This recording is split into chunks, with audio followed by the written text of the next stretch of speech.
Hi mga Bibi Loves, wala tayong malunggay kaya lugbati ang ihalo natin sa munggo. For today's video ay magluto tayo ng munggo. Nilagyan ko din ito ng gabi kasi talaga gusto ko yung gabi para lumapot yung sabaw at syempre may kalabasa tayo. Yun nga lang, wala tayong okra mga Bibi Loves.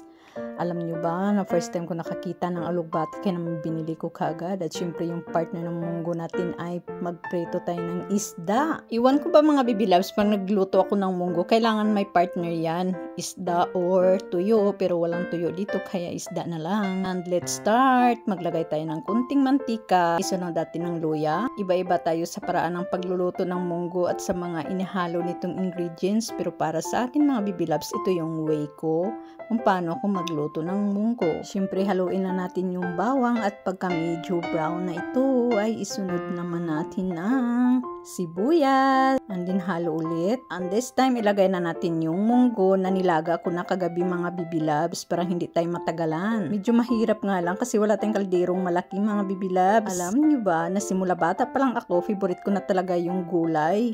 Kahit anong gulay mga Bibi Loves, lalo na itong munggo, ay naku, mapaparami talaga ako sa kain. Ayun na ilagay na natin at takpan muna natin. At dahil madali na lang yung munggo kasi luto na siya mga Bibi Loves, isunod na natin yung gabi. At antayin lang natin maluto ito. Naman yung sobrang lasak mga Bibi Loves kasi pangit din ang dating para siyang nilugaw. And then timplahan ng kunting asin, paminta. Siyempre magic sarap tayo. And then takpan ulit. At habang hinihintay natin na malambot yung gabi, magprito tayo dito sa kabila ng isda mga Bibi Loves. Alam nyo ba na favorite ko talaga tong isda na to? Pink ang kulay niya at hindi ko alam yung pangalan. Sabay na natin para sabay na rin silang maluto. And then balikan natin yung munggo natin para lagyan natin ng sili. Masarap naman kasi yung medyo maanghang mga Bibi Loves. At syempre, luto na yung gabi kaya sunod natin ng kalabasa.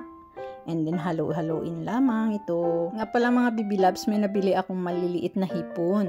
Ilalagay natin siya sa munggo at para lalo sumarap yung luto natin. Yay! Sa tuwing nagluluto ako ng munggo, mga Bibi Loves, naglalagay ako nito. Mabango kasi at saka masarap yung lasa nito mga Bibi Loves. Minsan naman, karning manok ang nilalagay ko pag wala ito. Halo-haloin lang natin ulit at hanggang sa maluto, malapit-lapit na ito mga Bibi Loves. Malapit na tayong makakain ng munggo. Yay! Medyo luto na ang kalabasa at saka gabi mga Bibi Loves. At paluto na rin yung isda natin sa kabila.